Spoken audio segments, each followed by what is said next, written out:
Meeting of the Regional Transit Board of Directors. Would the clerk please call the roll to establish a quorum? Director Budge? Here. Director Hansen? Here. Director Harris? Present.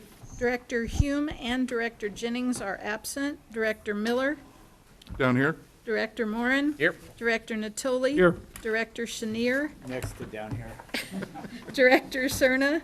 Here. Chair Kennedy. Here. With that, we have a quorum at 96 votes. Thank you. This meeting of the Sacramento Regional Transit District will be cablecast without interruption on Metro Cable 14, the local government affairs channel. Tonight's meeting will air on Wednesday, September 12th at 1 p.m. and replayed on Thursday, September 13th at 9 a.m. and webcast at www.sacmetrocable.tv. It is also closed caption. Members of the audience wishing to address the board should fill out a speaker card located at the rear of the room and provide it to me or Adam. Please speak into the microphone and state your name for the record. We would appreciate everyone turning off their cell phones. Thank you. Thank you. And let me extend a special Happy New Year to Director Chenier. So with that, would you please rise and join me in the Pledge of Allegiance? Director Harris, too. Oh, yes. I pledge allegiance to the flag of the United States of America and to the republic for which it stands, one nation, under God, indivisible, with liberty and justice for all. Okay. First, we have the consent calendar, and Mr. Lonergan is here to make an announcement on item number 2, and I'll read it. Resolution approving a sole source procurement and delegating authority to the general manager, CEO, to execute a contract for purchase of 6 EV Star electric buses with Green Power Motor Company. Good evening. So this is an issue that came up just actually this evening, a few minutes ago.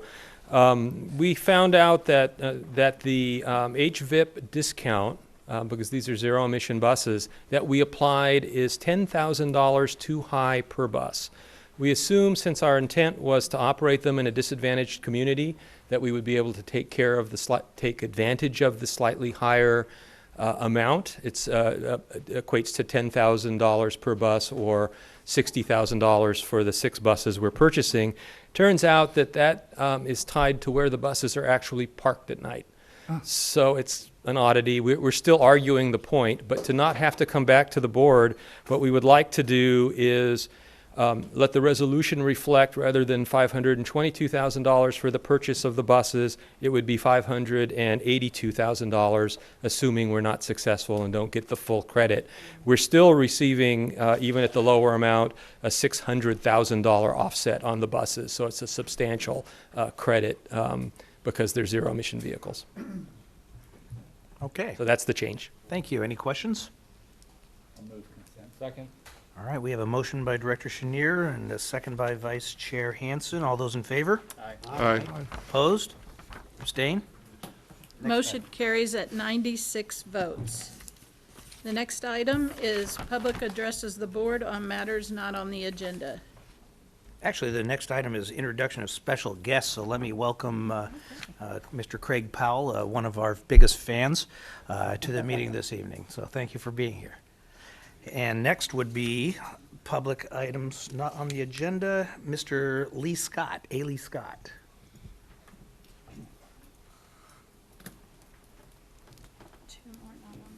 Okay.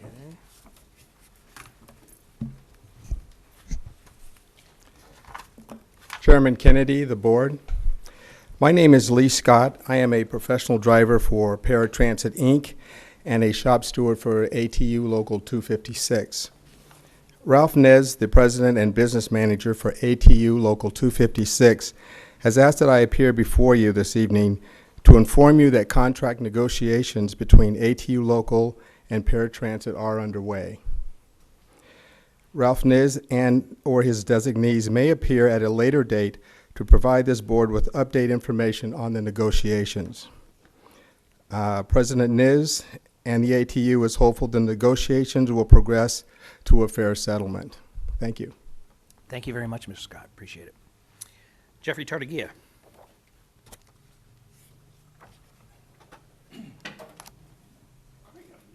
poking fun with that.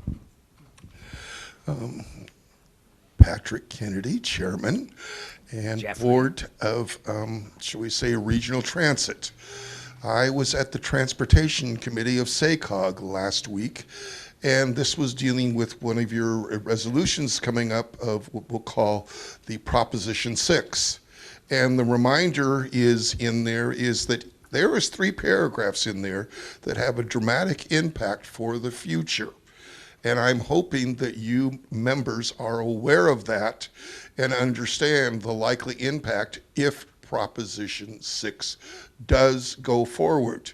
I am of the opinion, after watching it through there, that that I'm hoping that you can get the message out of no on 6 in an educational manner, and realizing more than just the SB1 funding, that there are other matters that it does impact. The other thing I will also offer to this board is we've had a number of people leave in the way of staffing. And also I see the electronic bulletin boards are not functioning in any manner. I'm hoping the board knows why.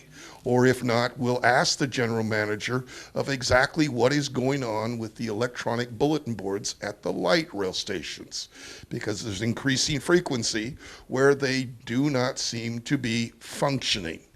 I believe there is a plan, but I would like to think it be publicly disclosed. You are doing other things. I'll see with the eye on Sacramento. There are other areas and aspects that it seems likely that I'm a little concerned that, just like with the STA funding, that until the November ballot, that there is a clear delineation of finances. I have been to 2 Sacramento streetcar meetings, and there has been no mention of RT having a more, should we say, seat on the board to know what is going on.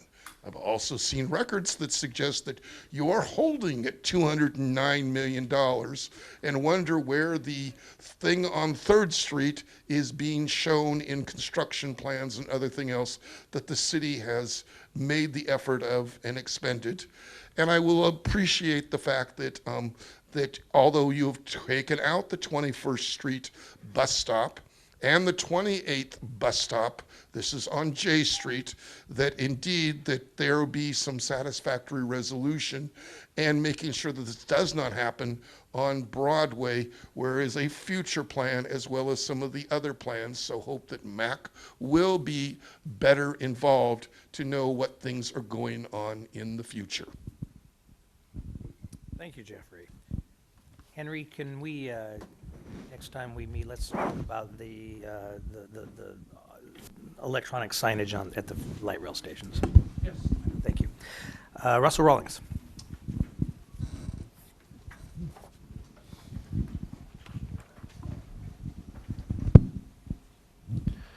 All right, good afternoon, board.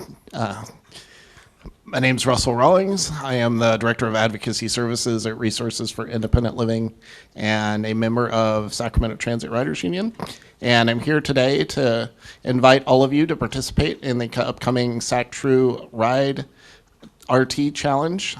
We will be conducting that competition from starting on the 16th through the 22nd. You can participate by using the hashtag SacRTChallenge. And if you post a picture of yourself, you get credit. And if you post a picture with a constituent, you get, I think it's triple credit. So if you, or get a constituent to post a picture of you, you get triple credit, right? So look forward to seeing all of your participation. And I know that we've already gotten some feedback. So I, for one, think that it's also valid to give feedback with the hashtag during the competition. I will advocate for some credit for that too. So thank you. Thank you very much. You are challenging my abilities to social network. Art Ketterling, please.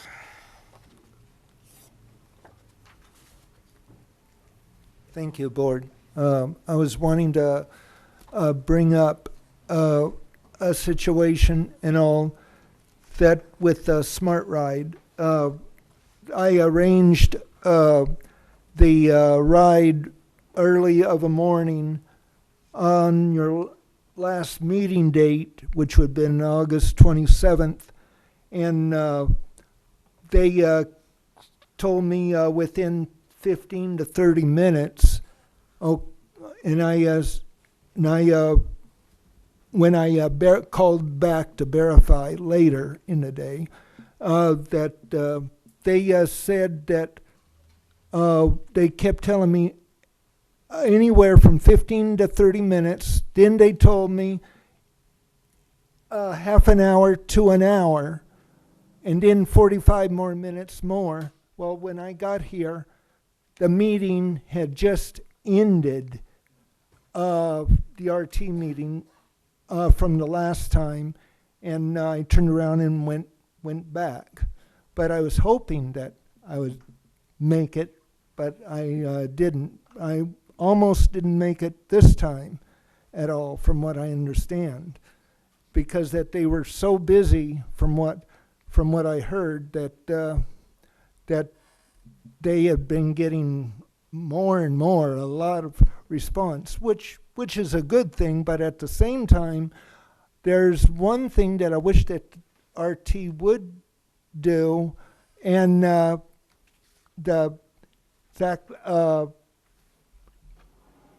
people that works with you, that I would like to have them at least mention if they are going to be late, then, and I know that I wouldn't be able to get over, I would like to know that.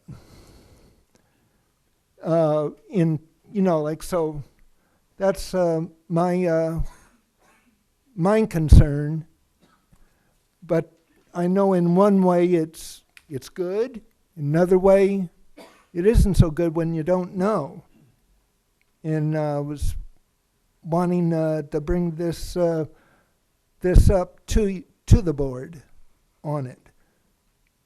And I thank you very much. Thank you, Art.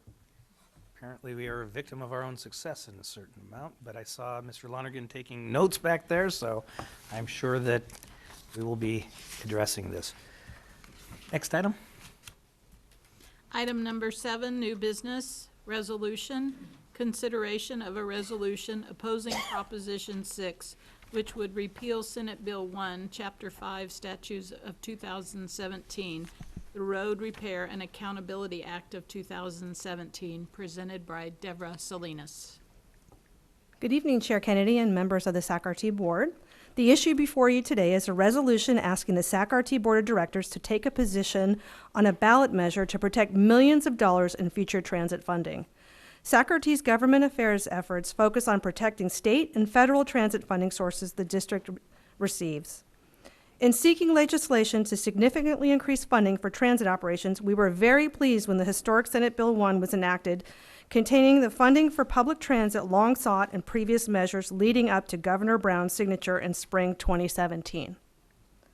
We commended the governor and the California legislature for their efforts in passing SB 1, the Road Repair and Accountability Act of 2017. As outlined in the issue paper before you, the calculation for SAC-RT would bring an estimated additional $6 million in funding annually, with the potential to apply for millions more in competitive grant funding for discretionary transit projects, such as the TIRCP grant that allowed for Folsom double tracking. The revenues SB 1 will generate will allow SAC-RT to enhance our public transit investments for the region by accelerating the state of good repair work on our system. Today, SAC-RT is focused on meeting and exceeding the transportation needs of our capital region to provide seamless connections between neighboring transit services. Stable and predictable funding levels greatly determine what the future of public transportation will look like in the Sacramento region, and staff recommends the board adopt no on Proposition 6 to protect and keep SB 1 funding in place. SAC-RT is a founding member of the California Transit Association, which was instrumental in SB 1's investment in public transit to help ensure that every Californian benefit from improved transportation network. Here to give you an update on the no on Prop 6 and emphasize the urgency of statewide efforts to protect SB 1 funding is the Executive Director of CTA, Josh Shaw. Please welcome to the podium, Josh Shaw. It's been a long time since I had an applause for. Yeah, that's more than I've ever gotten, so. Thank you, Deborah. Mr. Chair and board members, I am Joshua Shaw, Executive Director of the California Transit Association. Thank you for having me speak tonight to Proposition 6. Many of you are familiar, I think, with the work of our association. As you heard, SACRT has long been an active participant. Your general manager and CEO is on our executive committee. Many of your staff participate throughout our organization on our various educational committees and professional development opportunities. But if you don't know, the California Transit Association is like the California State Association of Counties for transit, or for the League of California Cities for transit. As a nonprofit trade organization representing the state's public transportation agencies, our mission is to support the needs of California's public transit systems through advocacy and education. On the advocacy front, I've spent the better part of my time from about 2015 right up through the spring of 2017 advocating with you, your lobbying team in the Capitol, other members of our association, cities, counties, other stakeholders, for a new source of transportation funding to address the widening gap between the needs of our citizens for a safer, more seamless, connected, well-maintained transportation system and the ability of state and local governments to pay for that system. With the passage of Senate Bill 1 in spring of 2017, as you heard, our efforts came together around a consensus measure that was supposed to begin to fill that funding gap. However, now we are faced with Proposition 6. Simply put, Prop 6 eliminates more than $5 billion annually in existing transportation funding, including wiping out more than $700 million a year dedicated to public transportation. Prop 6 also makes our bridges and roads less safe and jeopardizes public safety. This ill-conceived measure is opposed by a broad coalition of public safety, business, labor, local governments, and other stakeholders, including, just to name a few, the California Professional Firefighters, California Association of Highway Patrolmen, American Society of Civil Engineers, the League of California Cities, CSAC, the Transit Association, environmental groups like the Sierra Club, California League of Conservation Voters, Environmental Defense Fund, the Natural Resources Defense Council, et cetera. Labor groups like the California Labor Fed, AFL-CIO, the Building and Construction Trades Council, et cetera, Service Employees International, business groups like the California Chamber of Commerce, all are opposed, including individual cities, counties, transit agencies, and others. There's more than 350 groups, last time I counted, who are opposed to Prop 6. It eliminates funding for more than 6,500 projects currently underway in every single community in California. Projects will stop making roads and transit worse. Prop 6 eliminates funds that are accountable to the voters. Just in June of this year, voters overwhelmingly approved Proposition 69, which dedicates the underlying transportation revenues solely and only to the transportation projects and services we've been talking about in your community. Moreover, Prop 6 would eliminate 68,000 good-paying jobs and about $183 billion in economic investments as thousands of road and transit construction projects are put to a stop and as our people become stuck in worsening traffic congestion. Local governments and public transit leaders oppose Prop 6 for very clear reasons, including it robs our communities of vital public transit and transportation improvement funds. Deborah and I both mentioned more than $700 million a year is dedicated only to public transportation agencies. She also mentioned you can compete with other agencies for sources of funds that are flexible. More than $350 million more is available to transit. That's more than $1 billion a year available to public transit right now. That is a historic level of public transit funding. So that's what's at risk.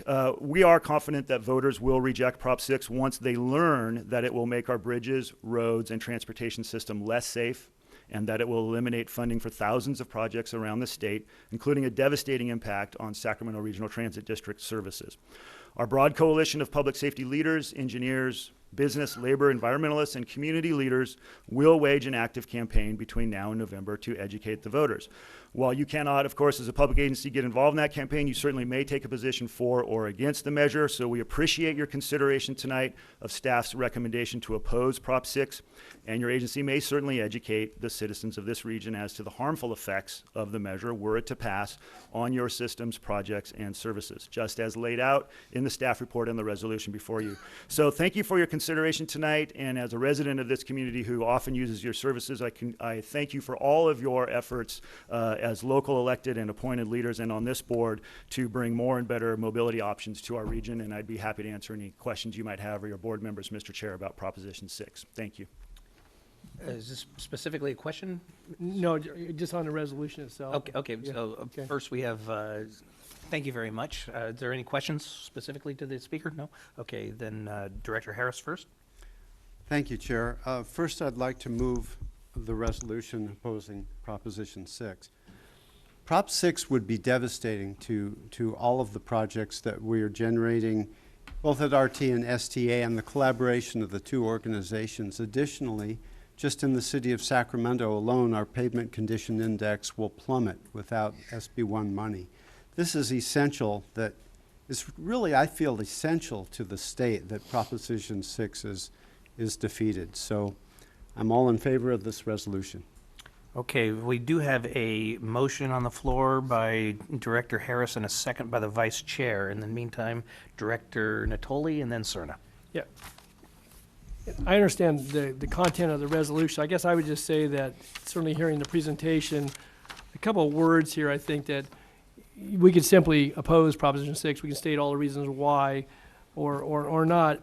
But when you use the word robs, I think that's a little bit out there, and I think different choice of words. It was quoted from the podium a moment ago. And secondly, you make the case for why it's important. I get it, but I don't think you necessarily need to say that it's going to make air quality worse and harm the environment. You can draw those conclusions if you like. I think for this body to state its opposition, the impact of this district, what it may mean to our communities, to our municipalities in our county, in our region, is one thing. But I think throwing in words like that really overstates it. It may be what people believe, but I think if we're going to have a resolution, an official action by this body, you got to look at stating that in a way that maybe has a clearer meaning to it. I object to that wording. Robbing has a certain connotation. We can say that if we like, but I don't think it needs to be an official resolution. Thank you. Director Cerna. Thank you. Well, I'm prepared to support the resolution. I have to admit, though, I was a little disappointed that we don't have a whereas that's part of the resolution that acknowledges the fact that not just this transit agency, but all the transit agencies across the state of California actually received kind of dual benefit, if you will, because there is obviously funding that is specifically acknowledged, identified as part of SB1 that is directed to serve transit agencies with their ability to carry out their missions. But what's obvious about the Senate bill is the fact that much of the funding is aimed at improving our surface transportation system, fixing the degrading and conditions of our pavement, as Board Member Harris mentioned, and fixing crumbling bridge abutments, things that are of obviously of a public safety nature. So I would like to suggest, and I know we don't oftentimes like to do this from the dais, but I'd like to suggest that we, as a friendly amendment to the motion, some language that would at least acknowledge that that other benefit that is implicit in SB1. And I'm working on some languages, so I'm fiercely typing here. I don't know if there are other board members that have comments or questions, but I should have it wrapped up and ready for board consideration by the time you get back to me. We do, and we have public comment, so you're in good Okay, shape. good. Vice Chair. Mr. Chair, I'd be happy to go after public comment if you want. Okay. We've got public comment. We have several cards for the next item as well, so I'm going to ask that the clerk put 2 minutes instead of our customary 3, because we have some members that are going to have to go, and the next item is something that I would like to have full participation if we can. So if you do 2 minutes, first is Mike Barnbaum.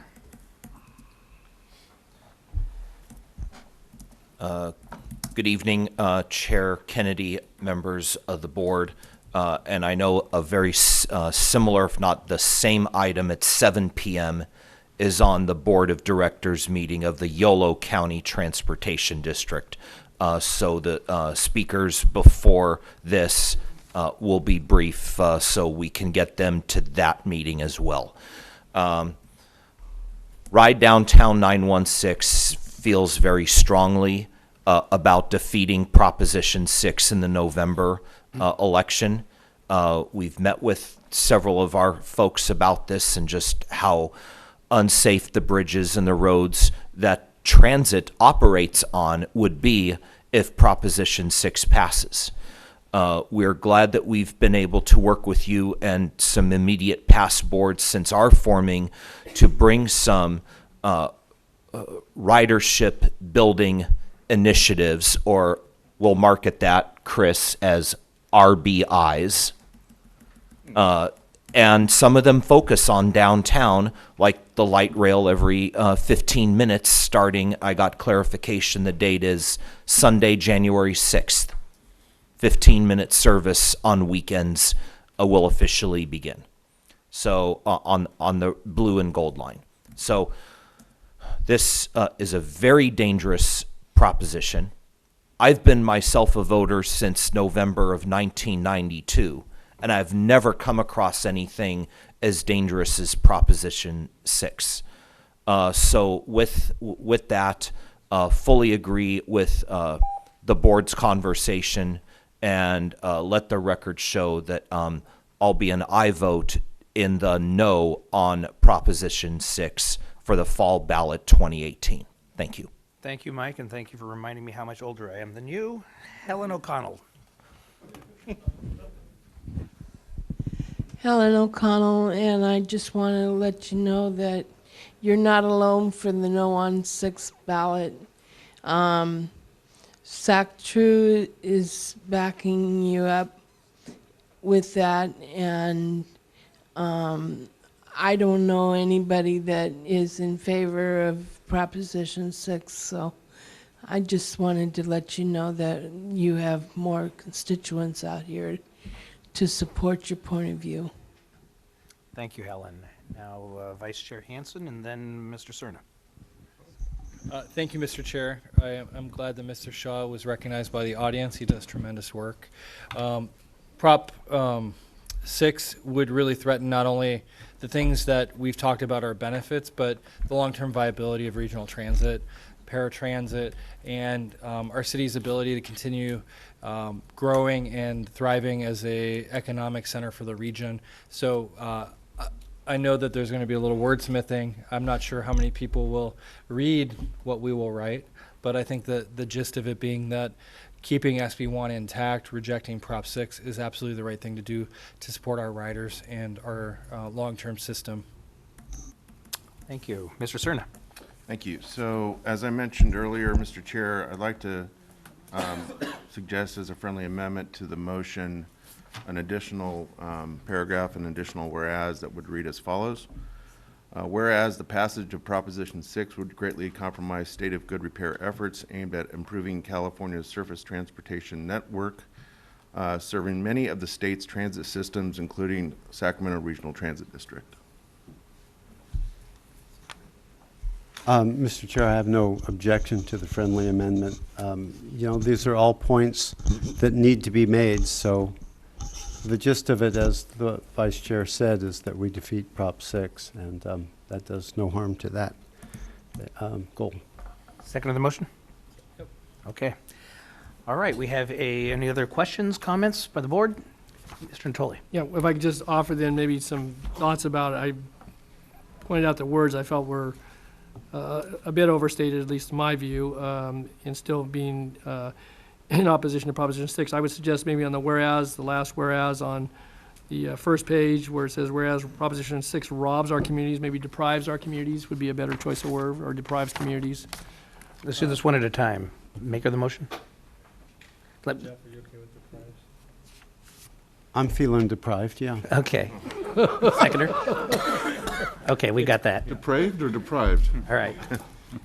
And then the next whereas on the adjoining page, where it says Proposition 6 will make worse, I would say could negatively impact air quality and the environment, and then it goes on to say how that would happen. So I would suggest that as being a better choice of words.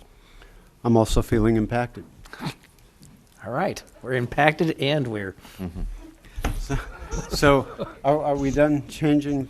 Yes, I believe. The resolution? All right. Then moved with the change. And the seconder is good for all that? Why not? Okay. All those in favor? Aye. Opposed? Abstain. Motion carries at 96 votes. Thank you. Next item. Next item, item number 8, information. Update regarding the potential use of a portion of the Proposition 1A high-speed rail funding program for the downtown Riverfront streetcar project in advance of the Small Starts Grant Agreement presented by Mark Lonergan. Chair Kennedy and members of the board, this is an information item being presented at the request of the Riverfront Streetcar Joint Powers Authority. The request is to release $3.5 million of the $25 million of Prop 1A funds that the SAC-RT board is committed to the project. In committing the $25 million in Prop A funds to the Riverfront Streetcar project, the SAC-RT board placed several conditions on the use of the money, one of which was that the project has received a Small Starts grant agreement from the FTA. The project is yet to receive the SSGA, which is expected by February or March of next year. Project staff have projected that the project needs an additional $6.1 million, I should say $6.1 million, not additional to the budget, to continue the project through June 30, 2019, which would encompass the receipt of the SSGA and the availability of the $100 million in federal funding. The project owners, the cities of Sacramento and West Sacramento, have committed an additional $2.6 million to the project and have requested that the SAC-RT board release the balance, which is $3.5 million. As a reminder, the project's design and construction budget includes $9 million from the city of Sacramento and $35 million from the city of West Sacramento. Both cities have contributed $9 million apiece, $18 million in total, toward the design and construction of the project to date. Should the SAC-RT approve the use of this money, project staff will need to present an allocation request to the CTC at their October meeting. The next CTC meeting would be in December, they skipped the November meeting, which would be too late to be of assistance to the project. At the current rate of expenditure and considering eligible local match, approximately $1 million of the $3.5 million would be expended before the SSGA is received, assuming a February-March receipt. If SAC-RT does not approve the release of this money, the project would either need to request additional funding from the two cities as the project owners or significantly slow the project down. This latter option would add delay and cost to the project overall. Staff is seeking direction from the SAC-RT board on how to proceed. There are several possible options, some of which include approval of the release of the $3.5 million with the condition that the CTC determines that the use of any or all of this funding is eligible for expenditure at this point in the project. A second option might be approval of the release of the $3.5 million with the condition that that SAC-RT be reimbursed by the project owners should the Riverfront Streetcar project not proceed, or as an alternative, the CTC or Caltrans determines that the use of any or all of the funding was ineligible and requires reimbursement by the state. If the SAC-RT board would like to take action on this item, it will be calendared as an action item at the September 24th meeting. Staff is requesting direction from the board on how to proceed. Thank you. Questions? Okay, great. We will go to public comment. Barbara Stanton.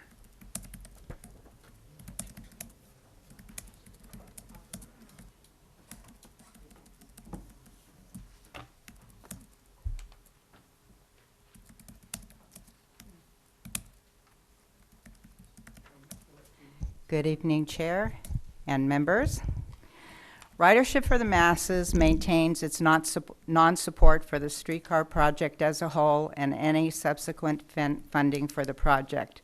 We also maintain this project will, in the long run, negatively affect SAC-RT and its riders.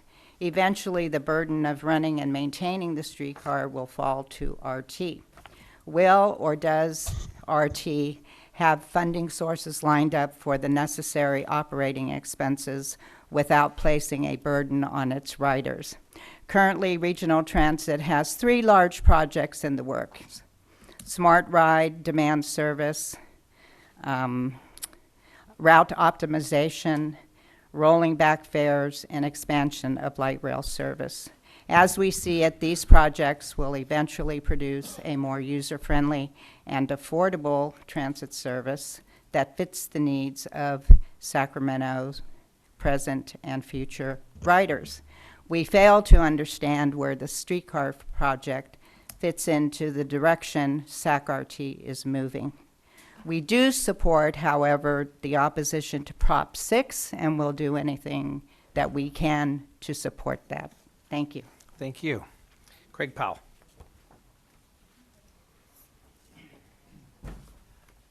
Chair Kennedy, always good to see you. Yes, Members sir. of the board. I try to make an annual trip here to the RT board. I think I'm about on that schedule.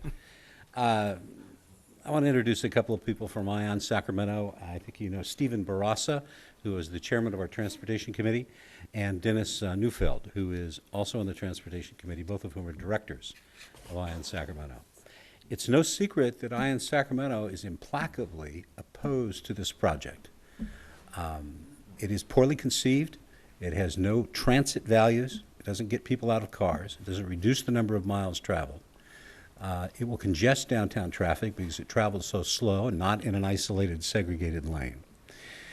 It has been rejected by the voters when they've had a chance to vote on it, and not just by a small margin, by over a 20% margin, less margin than what was required to pass the tax back in 2015. The voters of downtown and midtown resoundingly rejected this.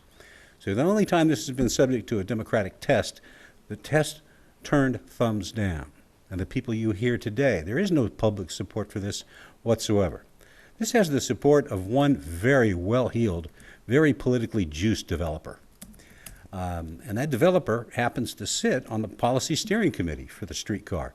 Don't you find it ironic that RT, who's being asked to cough up millions tonight or proposed in the future, has no seat at that policy steering committee, yet two of the members of that policy committee are local developers, or at least one of them, and that developer has an amazing conflict of interest, a huge financial conflict of interest because of his ownership of massive tracts of land right along the proposed route. It's egregious. Now, this project was always going to be an egg that's going to land on RT. We predicted that from the very beginning, that the two cities would treat RT like the red-headed speck child that it has so much in the past. And this is a perfect example. They want you to tap your bond funds for $3.5 million, waive your protective conditions, which was responsible to not spend that money for a dime on this project until you had guaranteed federal funding. We urge you to put this thing back in the awful case it came in and never consider it again. And if and when you get your federal funding, spend the money if that's your druthers. We oppose it, but it's the financially responsible thing to do at this time, to reject this proposal, protect RT's budget, protect its capital funds. Thank you, Mr. Powell. Dennis Neufeld. Please try to keep it to 2 minutes. Yes, sir. I have 3 comments to bring up in this matter to keep in mind when this money is again requested, and you might have to put this on the ballot or on your agenda here on the 24th. First, none of this money should be spent on the streetcar project until you get all the construction bids thoroughly analyzed and received. Number 2, as was originally approved last year when this matter came up, no Prop 1A funds were to be allocated until the Federal Transportation Administration had approved the small starts application. And I urge that you maintain that petition and that condition. And number 3, all Sacramento City Council members should consider abstaining from voting on if it does get on the agenda because they have a conflict of interest regarding the spending of Prop 1A funds. They have failed to bring enough money to this project, and I think once that's been realized, then here we are with their tin cup to come and get more money from the Prop 1A funds when they should approve this at the council level and pull their weight on the fair share of this project. Thank you, sir. Delphine Cathcart. Good evening, Chair Kennedy and directors. I am Delphine Cathcart. I'm a member of Sacramento Transit Advocates and Riders, otherwise known as STAR. Just some historical context. Prior to Mr. Lee's leadership, SAC-RT faced serious financial difficulties, which depleted their reserves, forced layoffs, raised fares, and threatened 1/3 of the bus service in our system. STAR does not want to see a return to that. In light of the uncertainty surrounding SB 1 transportation funding, as well as federal funding in the future, maintaining existing service and building ridership and a strong reserve must be RT's funding priorities. The streetcar project must overcome a variety of serious issues before it can get a grant agreement with the FTA. In light of this uncertainty surrounding the streetcar, SAC-RT should have a promise that its funds will not be wasted. There must be a guarantee from the city that if the streetcar does not obtain the grant agreement or is not built, RT's Prop 1A money will be refunded. STAR urges the board not to approve any release of the funds until the project receives the grant agreement from the FTA or the city guarantees the refund of the money should the project not get the grant agreement. STAR also supports your resolution to oppose Proposition 6. Thank you very much. Thank you. Stephen Barassa.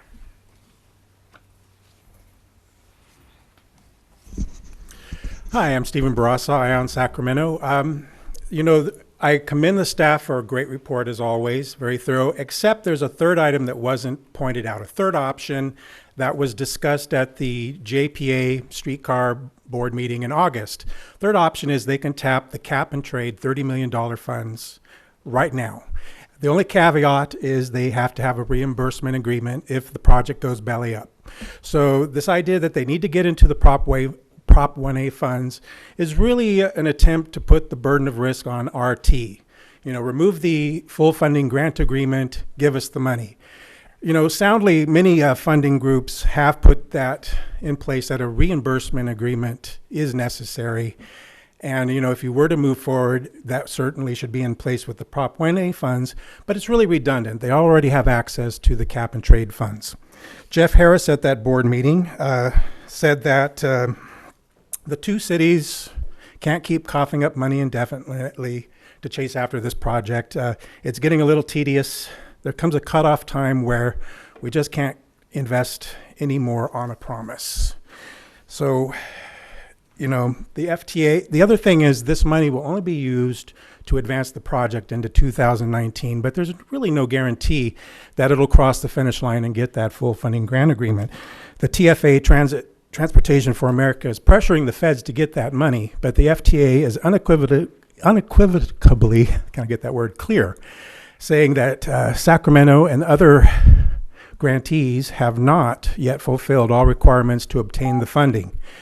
Sacramento has not completed all critical third-party agreements, developed a firm and reliable cost estimate, and has not satisfactorily demonstrated the technical capacity to undertake the project.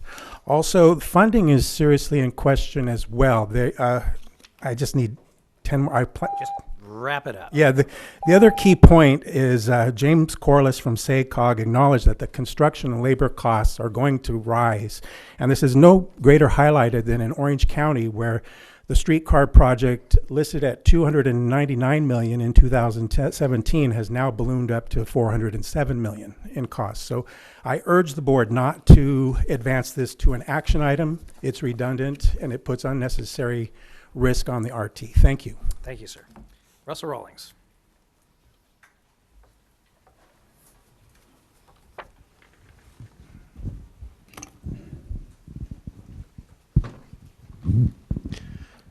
Good afternoon again, board.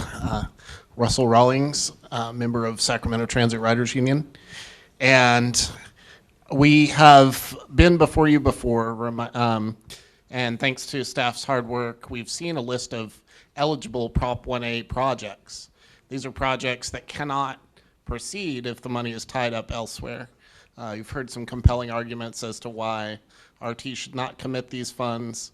I recommend that they not be committed, and especially if cap and trade is an option. There are other options. The JPA should be responsible for its own funds. Thank you. Thank you. Jeffrey Tartagia. I want to commend everybody. You're doing fabulously on the 2 minutes. Appreciate it. You heard about Orange County. Los Angeles County is $291 million right now, and likewise faces these same constraints, and realizing that every time the costs escalate. So this is something that I will offer to you as saying, you know, please, as the boondoggle that deals with Measure U, That is going to be something, if it fails, is going to put already more constraints. Why is this being continued before November election? It seems like you are putting the cart before the horse. It seems like you should be, after as long as this has taken place, is you should be waiting and figuring out a clearer sense. And I really would like to see the city of Sacramento commit way more dollars, considering the amount that West Sacramento has put dollars in. And I note that Rick and Pat, who last time Pat was the major one, I believe, that said, you know, until these agreements were fulfilled, I'm voting no on this. You know, you have an interesting group of people that are here right now that whether you take action forward, it is your responsibility. You may delegate it to the general manager to enact these things, but it is your responsibility. So please consider the factor. And Andy, I understand you no longer will be, you'll be leaving politics pretty soon. So, you know, I mean, hey, it would be nice if that dear old Folsom would be something that would be a potential project that goes forward rather than the streetcar on the route that it is. Thank you, Jeffrey. All right, that's all the public comments that I have as far as cards received. Is there any questions? Yes, Vice Chair Hansen. Thank you, Chair Kennedy. I have a couple of questions first, and then I want to ask staff to think about how we come back on this. First of all, to our legal counsel here, I know that somebody said that the city council members here have a conflict of interest. Ms. Sanchez Ochoa, have you determined that there is a conflict of interest such that we should recuse ourselves from any vote? My mic won't go on. There probably isn't a 1090 violation, which is a standard violation that you would have to be worried about, which is that you personally benefit from this. There probably isn't, or is there? Is Well, not? there isn't, unless you guys have some Yeah. connection to the construction of this that I'm not aware of. But as board members, no. There could be an appearance of a conflict because the city does benefit, but as you all may know, when you sit on this board, you are supposed to vote in the best interest of regional transit because you're regional transit directors. So that is the expectation, that you would be doing what is in the best interest of this agency in your role as director. And isn't it true that because everybody on this board is appointed by a city or jurisdiction, that we've never had a policy that when a particular project is in their jurisdiction that they recuse themselves? Correct. Not that I'm aware of. We've never had a. Because it is our fiduciary duty here to represent the best interests of regional transit, correct. Yep. Okay, thank you. The other question I have is related to cap and trade money as an option. Mr. Lonergan, is that truly an option? Because I was told that cap and trade money could only be used for actual construction, but not for pre-development costs. Well, my understanding is that we're precluded from tapping the cap and trade money until there is a grant agreement in place, and that's from CalSTA. Okay. We did explore that option, or that option was explored by project staff before this direction was selected. Since you have the microphone, Mr. Lonergan, I want to bring up the issue of the 1985 agreement that the city had with regional transit. And I believe when we had this money before, this Prop 1A question before the board previously, it was somewhat tied to benefits received from the city of Sacramento in revision of the 1985 agreement. Is that correct? That's correct. There were several conditions that related to the release of the Prop 1A money for the project. The revision of the 1985 agreement with the city was one of them. That was accomplished. A resolution to the storage track and station relocation issue in the Sacramento Valley Station was another. That one was accomplished as well. And I would say our relationship with city staff in Sacramento is very good. I think that there are probably, so is that the amended and restated light rail operations and maintenance agreement? That's the one you said was accomplished. Uh-huh. And then also I think there was a resolution to the location of light rail storage vehicles from the Sacramento Valley Station. I believe that was accomplished. Yes, sir. And then we had an obligation, the city of Sacramento, I should say, had an obligation to also continue to partner with regional transit in good faith to identify dollars that we could mutually apply for to benefit the system in the city. Is that That's true, too. Okay. And those things have largely been done and accomplished? The outstanding one, of course, is identifying funding. I think that's the only one that's still, ongoing. So from the standpoint of the board of directors here, the bargain and the benefit with the city of Sacramento, those obligations by the city have largely been fulfilled to this point to the agency? Yes, sir. Okay. Steve, can I clarify one thing? Yeah. Thanks, Mark. My understanding on the relocation is that the value of that and what the city will put out is somewhere in the $10 to $11 million range. That's my understanding as well. So those are funds that the city will pick up as we move forward on relocation. From RT's perspective, the city is committed to relocate the station and provide permanent storage track. Right. From the city's perspective, RT may face a bit of a challenge if we ever extend the full loop to build the Green Line, but that's an RT issue, a project issue for the Green Line, not reflecting the city's obligation. But the city's commitment will be about $10 to $11 million. That's correct. Yeah. Thank you. Thanks, Steve. I think also just the restatement of the 1985 agreement at the time, it was very one-sided and put RT on the hook for all costs related to projects initiated by the city, but now those costs are going to be borne equally or in a fair share model? Yeah, we have an agreement that is less lopsided. I would say that the city has acted in good faith and fulfilled everything that was fulfillable, unless they have a pot of gold somewhere that they haven't shared with us for the future funding. Everything that can be done was done in a very timely way. Do you know what the ongoing value of that change in cost reimbursement is? It's really project by project. I mean, really what we've done is agreed to build our respective betterments into each of the projects as they move forward, as opposed to RT being responsible for city project costs that were increased as a consequence of the presence of the light rail system. So but there's a fairly significant value. Absolutely. It's just hard to put a dollar to because it's project specific. Thank you. I think that, well, a lot of us are concerned, myself included, about the Trump administration, how they view transit, and the general availability of money for not only light rail projects, but bus replacement projects and small starts projects like this. We have invested a significant amount to try to bring this project to fruition. I think, though, one of the things that would be wise, given the congressional balance of power, which may change, who knows, later this year, but ultimately the status of this administration, I would like, before this item comes back to the board, us to do a few things, and probably in consultation with the JPA staff and potentially with the two cities.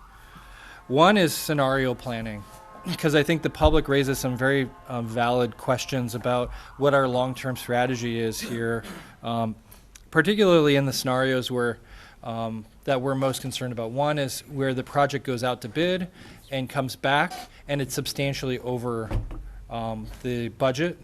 So what happens in that scenario? Do we remove parts of the project to try to meet the budget? Is the bid being designed in that way?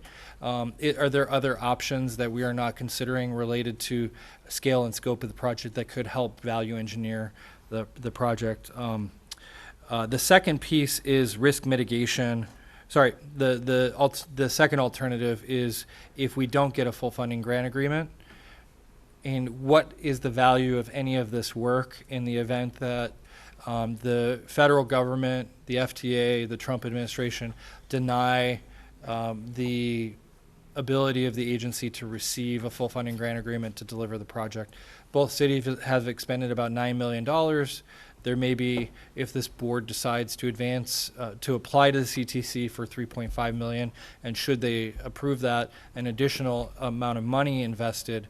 Is there any value to the project from the standpoint of potentially connecting light rail to West Sacramento, to relocating light rail from K to H, or from any other improvements at the Sacramento Valley Station, or from those the additional storage track that the city may create because of our work here.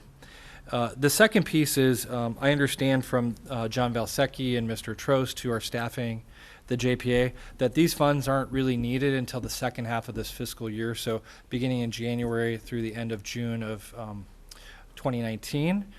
That means, though, that we have some time to understand where the budget is related to bidding.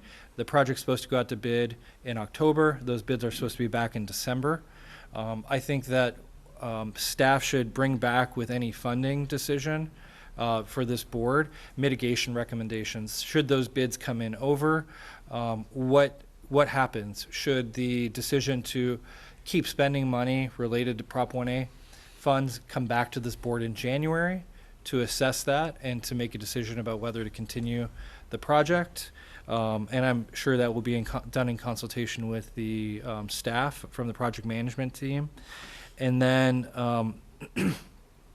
the other risks that are looked at in that scenario planning. If for some reason FTA just is not issuing any grants, we are being told right now that we should have a definitive answer on the full funding grant agreement in March of next year, is what I was told today. And definitive hopefully means that by March of next year that we have an answer from FTA. So does that mean that we can, stage that money such that it is not released from regional transit to support the activities, so that we can mitigate any potential loss should a grant agreement not be forthcoming, or we need to engage in some other scenario planning? I think that's most of it. The only other thing I'd say is, as members who are elected to other bodies and then serve on this, it's not lost on me that I'm appointed to like 18 different boards, commissions, and things, and those are often complex relationships. Ultimately, the public should hold us accountable to make sure that we're making the best interest of the we're voting in the best interest of the public based on the role that we're in at the moment.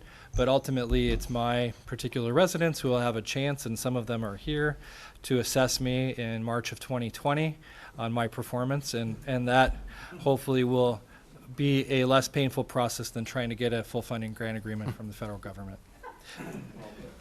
One point of, I guess, addition, if I may, we just actually recently found out that the federal government did approve 2 full funding grant agreements, one for Orange County very recently, and the other for the Seattle extension, yeah. So they are beginning to break out of the Trump administration, break loose. But I know that a lot of times we give Ion Sacramento and some of the advocates here grief for the things that they ask us, the hard questions, the oversight. But I think that's the sign of a functional public. And to make sure that the board is doing their work, that we've thought through these things. There's millions of dollars on the line with a potential decision here, but there's also the long-term viability of regional transit, and we want to do the best job we can, and we cannot do that without people like Craig and Stephen and Dee Dee, and even you, Dennis. Dennis and I have a fun time bantering, but I think it's healthy to have these conversations, to ask these questions, and hopefully to get the kind of answers that will allay the concerns of the public. Thank you. Any other questions? Yes, Mr. Natoli. Thank you, Mr. Chair. Well, I think Director Hansen certainly interjected some more question marks into this equation, but I guess I just wanted to ask very briefly about, in the report itself, and you were seeking direction that might bring this back to us as soon as the next meeting. It sounded like from Director Hansen's comments, maybe anticipating something that would postpone that for some time. But of the funds that we requested, the $3.5 million, the direction we gave last June, was it only would be for construction-related activities, and it would have the contingency, obviously, of the full FTA approval. So what's being asked here of the $3.5 million, that at least was the mark that was put on the table, about 1/3 of those would actually could be assigned to construction-related costs, but the other 2.6, as I understand it, would be for design activities ongoing? No, of the 3.5 million that would come from Prop 1A, my understanding is all of that would be for construction-related activities per the definition that the CTC applies to that, and that's really any activity that's not design. So this would be focused primarily on covering our costs for procurements, for beginning to put in place some of the project controls that we will need for construction, for scheduling, those kinds of activities that are not specific to design. All of those are considered eligible construction-related expenses from the CTC and Caltrans and Prop 1A. Okay, I guess, and then just with that, I appreciate that clarification then. So, as it relates to a allocation request that would be coming before us, we have the ability, again, obviously, to talk it through this, with this board as a point of focus, at least on the question of a reimbursement agreement from the entities, and whether it be from the JPA itself or from the city of West Sacramento, or certainly city of Sacramento. I guess I would just say that if that were this come back to us, and we may know more based upon what Director Hansen said as we would have this presented to us, that's certainly, if we were to consider this in any way, shape, or form, that would be a very important point, because there are other needs that this entity, again, putting the RT hat on here, and certainly recognize our involvement in this project, would be very important considerations that if for some reason there was some commitment made and that $3.5 million were obligated and no reimbursement were available, and then something else happened with the project, that's $3.5 million less that this agency would have available to it to fund some very, I think, important priorities. So I would just say that if this comes back in whatever form for discussion and or action, I would like to at least have before us some opportunity to know what that reimbursement might look like and how that would be structured. And lastly, I would just add a comment, and this goes to some of the discussion we had a little earlier this summer. And I appreciate the representation that Director Harris and Hansen provide on that body, but the fact that RT doesn't have, beyond the representation from the two of them or those seats, doesn't have direct participation on that body, and I understand that some of our brethren on the other side of the river may have had concern about that. It seems to me that depending on how deep we get into this project, funding or otherwise, that assuring that beyond the representation that my two colleagues and those seats provide would be an important aspect to have it on the table for consideration as we get deeper into this. Thanks. Okay, I know Director Morin has a question, but I wanted to first of all clarify that. So, Mr. Lee and I knew that there would be some substantive issues and questions on this. That's why we made it a two-step process. So we're not deciding anything here today. It's an informational item. But our full intention is to come back on September 24th at that meeting and bring this to a conclusion. So we're not going to draw this thing out beyond that. Is the plan at this point? I do think that Mr. Natoli is correct in that one of the parts of the discussion should be is to looking at how we have more effective representation of RT on a JPA beyond just city members. So, Mr. Moore. Yeah, and I would just add my support for looking at some sort of a reimbursement agreement. And there's a number of reasons for that, and some of it's been articulated. There's risk going forward with any construction project right now that's large because of the bidding climate, and we don't know where this is going to end up. I mean, we're hearing that within a few months we'll start to get some sort of an idea, and I think we all fear the news might be kind of tough there. But I would have a real difficult time supporting anything without some sort of a reimbursement agreement. And there's a number of reasons for that, but one of them, which is very important to me, is the city of Folsom is strongly considering full annexation into the agency. And I think that's a good message when I point to how this body deliberates and how the staff operates the system in this day and age, is to just to be able to point to the good stewardship of what we do with the resources of this agency.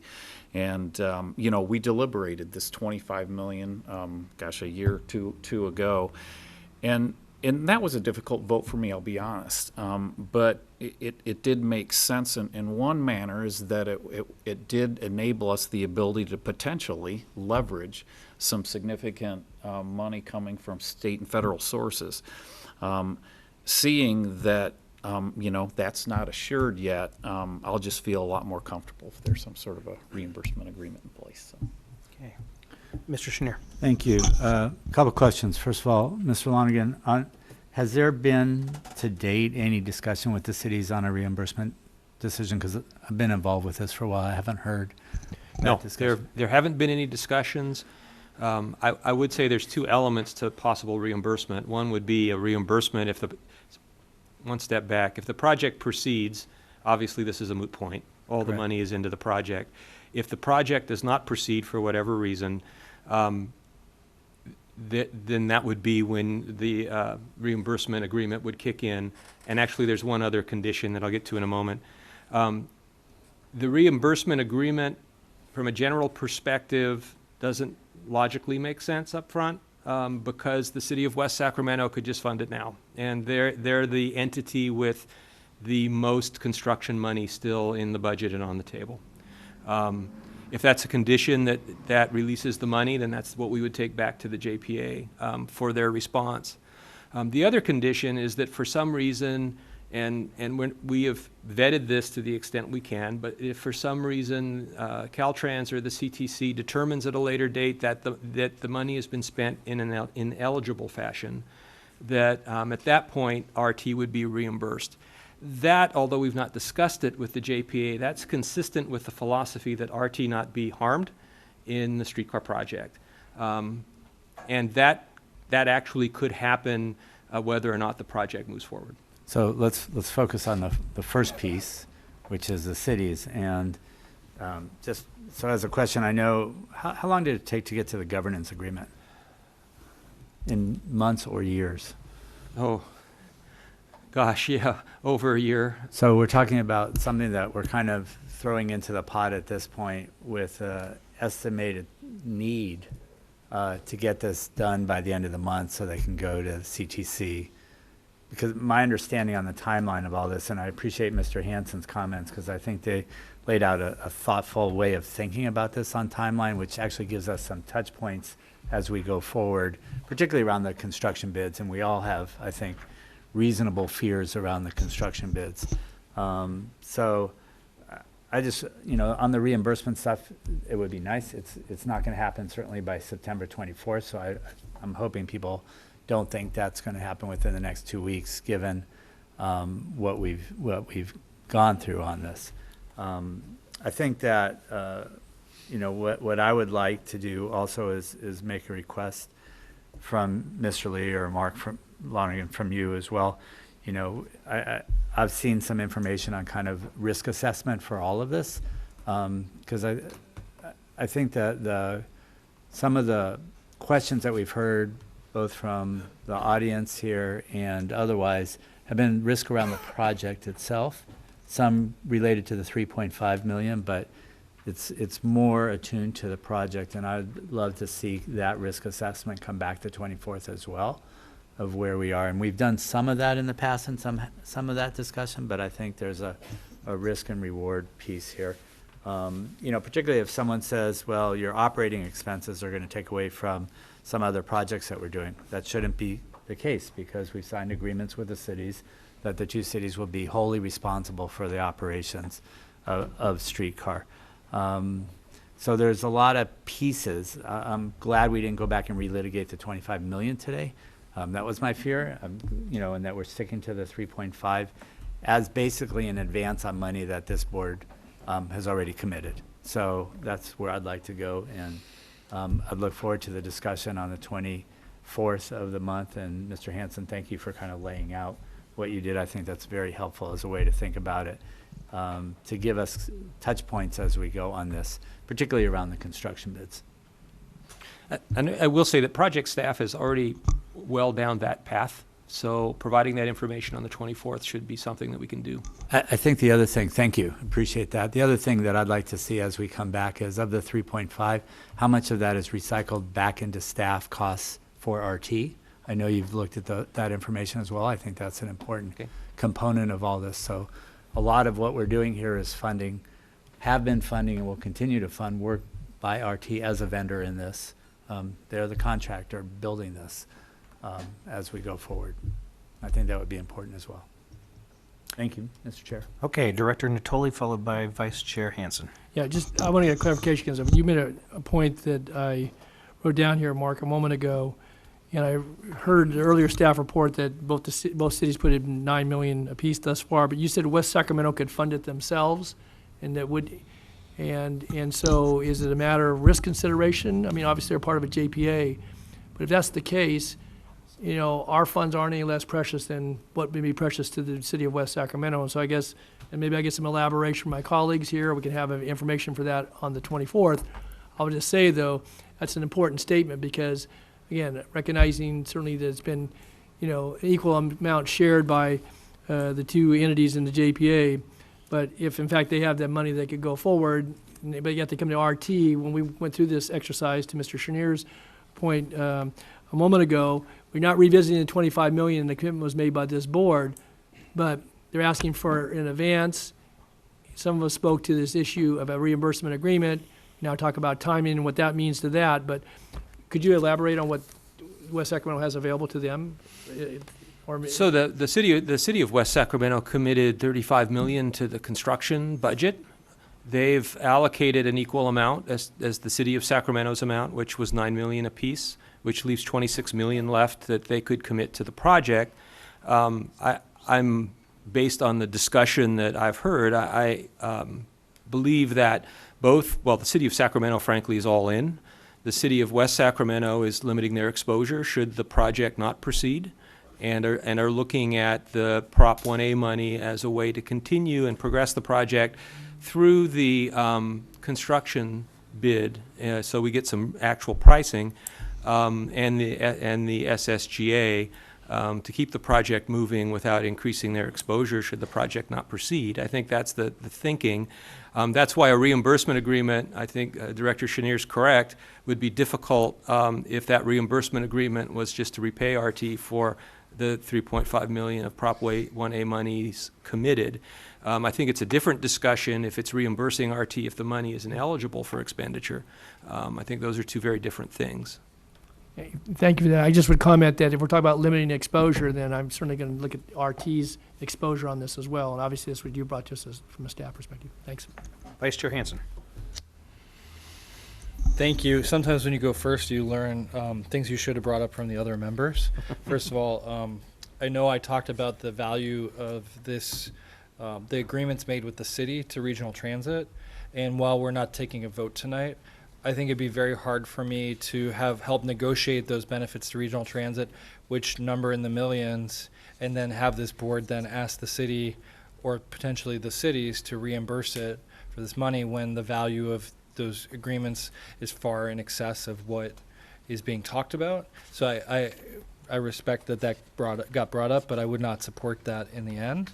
I don't, though, have a problem with our staff and the JPA staff working with the city of West Sacramento to see if this board is not able to provide the additional resources for whatever reason, or maybe the CTC intervenes and doesn't support it for pre-development costs, that if they're willing to front that money, if that's an option, I think we should know that, Director Natoli. Okay. Any other questions, comments? One last comment. Yes. Okay. Just as an aside, I got to spend some time in Portland last week and spent a fair amount of time riding their streetcars. And very crowded, really worthwhile, and I think an economic boost to the area that I certainly was in. So got me more excited about what we're doing here. All right. Thank you. Any other questions, comments? Mr. Lonergan, Mr. Lee, did you get what you needed from us to be prepared for September 24th? I think so. I'll take that as a resounding yes. If the boss is happy, I'm good. All right, then. Next item. Item number 9, the general manager's report. Good evening, Chair, members of the board, and the public. If you notice our item 9, C, internal auditor's work plan. We have an item here.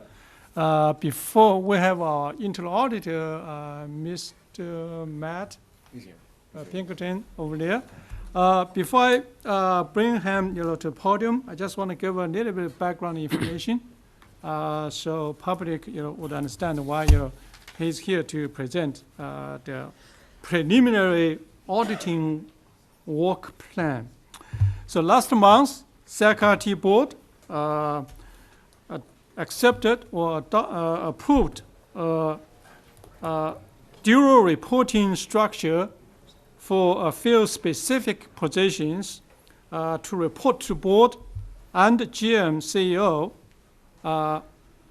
to encourage the transparency and the free flow of the information.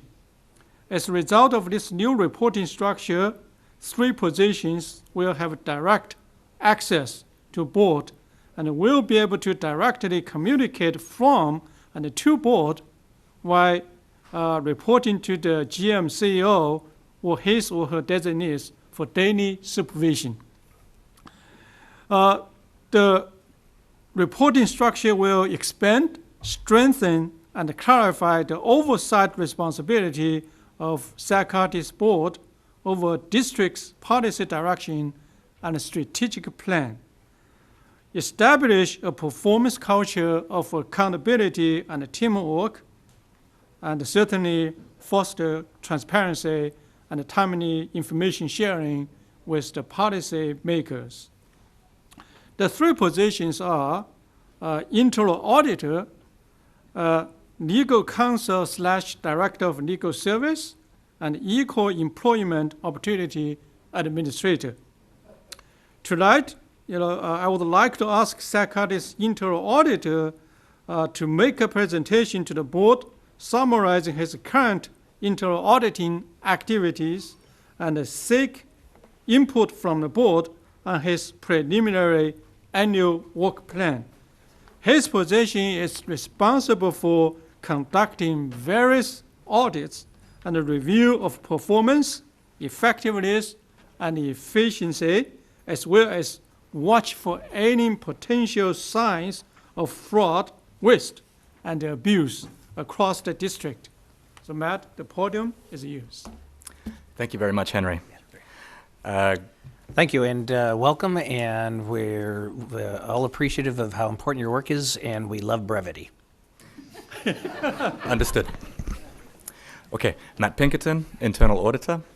Since this is the first time I'm addressing you, I just want to start by sharing the adopted objective of internal audits, and that is to improve the efficiency and effectiveness of SACRT through an independent assessment and evaluation of operations, activities, internal controls, compliance, opportunities, and risks. With that objective in mind, this brief presentation is to report on current and future projects, as well as solicit input from the board on the 2019 internal audit plan. Okay, every 3 years, the FDA does a comprehensive on-site review. They group federal laws, regulations, and award requirements into 20 areas. We had findings in 3 of those areas. We have or shortly will submit corrective action for all of them. And once that is accepted or demonstrated to be implemented, those findings will be closed. So just briefly, my current projects are, as I mentioned, assisting with closing all trainer review findings. I'm also working on addressing other issues that were highlighted during the trainer review, including our subrecipient monitoring plan. We have 11 subrecipients, as well as updating our disadvantaged business enterprises program. At the bottom there, I'm also working on updating all SOPs for the district. Okay, looking ahead, my plan is to transition from compliance issues described in those previous slides to audit matters. And the first step listed here is to finalize the 2019 audit plan. Tonight, I'm just going to briefly go over the methodology for developing that plan and give you all an opportunity to provide any input, thoughts, feedback. So the plan is based on 2 components. One, an ongoing risk assessment of the district, and 2, as I mentioned, input from management as well as the board. The risk assessment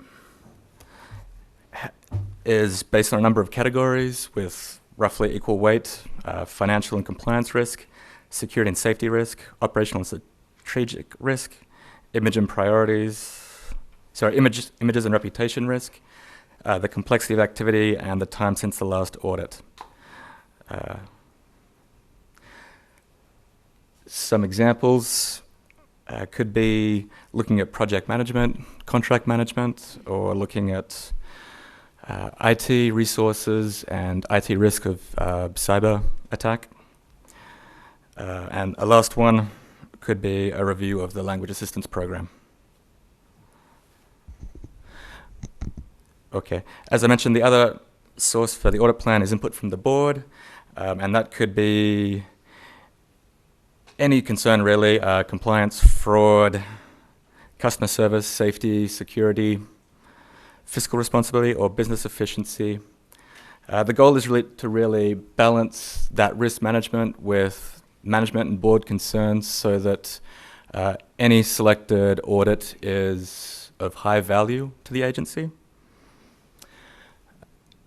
And just to run through these last ones because they supplement the audit plan, in order to address the risk of waste, fraud, and abuse, as well as to strengthen RT's internal control framework, I propose establishing a waste, fraud, and abuse hotline, as well as a full review of all of RT's internal performance metrics. And just as a footnote, I'm also going to help prepare for the state TDA triennial performance review. That's it.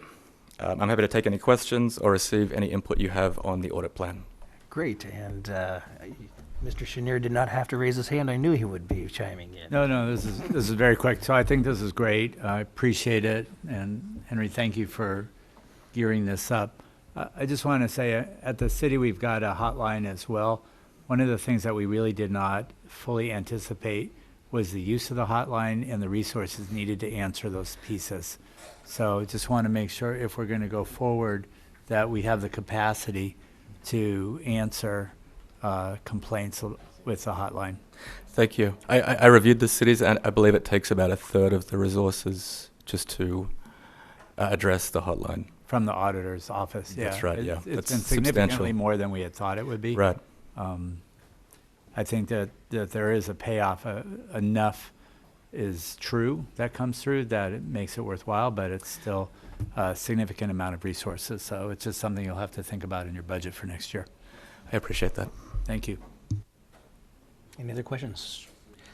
Okay, let me just say that the work that you are taking on is incredibly important to the organization, so might I suggest with Henry's agreement that you reach out to individual board members and have a deeper dialogue than is available at a meeting like this. Understood. That'd be great. Great, Thank you. Is that your report? Oh, okay. Madam Clerk? I do, thank you very much. That's why you're here. And we have reset the calendar for the clock for 3 minutes. Mr. Mike Barnbaum. Thank you. Yes, my portion of the GM report was focusing on the meeting calendar. There are some upcoming meetings just to take note of, and I'll make sure I'll get them to staff also at the end of the meeting. Tomorrow at 4:30 at the Smythe Academy off of Dos Rios Street and Richards Boulevard is a charrette to help design and help look for a new Dos Rios station. So again, that'll start at 4:30. Then next week on Monday the 17th is the Paratransit Board meeting. That starts at 6 p.m. at Florin Road and Woodbine in South Sacramento. On the 18th is the Roseville Transportation Commission. That's at 7 p.m. 311 Vernon Street in Roseville. On the 18th, the 19th, so Wednesday at 10 a.m. in the Sacramento City Hall Council chambers will be the meeting of the Capital Corridor Joint Powers Board of Directors. Then the following week, your board meeting is the 24th. The Folsom City Council meeting is on the 25th at 6:30. And on the 27th is stakeholder meeting number 2 to help move SAC-RT forward with the design of the route optimization study. We hope that every stakeholder who received an email for that meeting on the 27th is present. That's I'm it. sorry, back up again. The SAC True meeting is going to be talking about. No, this is not the SAC True meeting. Okay. So this is the meeting. Yeah, hold the clock for a minute. There was a meeting several months ago. And it was called Stakeholder Meeting Number 1. Keep the clock going. The folks that run that meeting are Jarrett Walker and Associates out of Oregon. Right. Okay, so his staff come down to Sacramento. Okay. This is Stakeholder Meeting Number 2. Got it. Okay, thank you. And they had previewed it was going to happen sometime in the fall. It just so happens that's as pretty early fall as you can get, September 27th, right here in this room at 5:30. Okay. Okay. Thank you. Then in closing, the last 2 meetings, on the 28th at 9:30 in the morning, in the Merced Board of Supervisors chambers will be the San Joaquin JPA board meeting. And on the 29th at 10 a.m., yes, it's a Saturday, Rail Pack will be hosting their Steel Wheels Conference, among other things, talking about Prop 6 and hopefully No on 6. And Jim Allison of the Capitol Corridor JPA and Dan Levitt of the SJJPA will be making presentations. We hope you don't miss that. Great. Thank you. Thank you, Mike. Jeffrey Tartagia. Well, board members, I tried to find out from Henry, but to my knowledge, as of last week, item number 9 was AB 709, which was something that 2 years ago was brought forward, and August 31st, it supposedly went through the legislators, but it missed key components.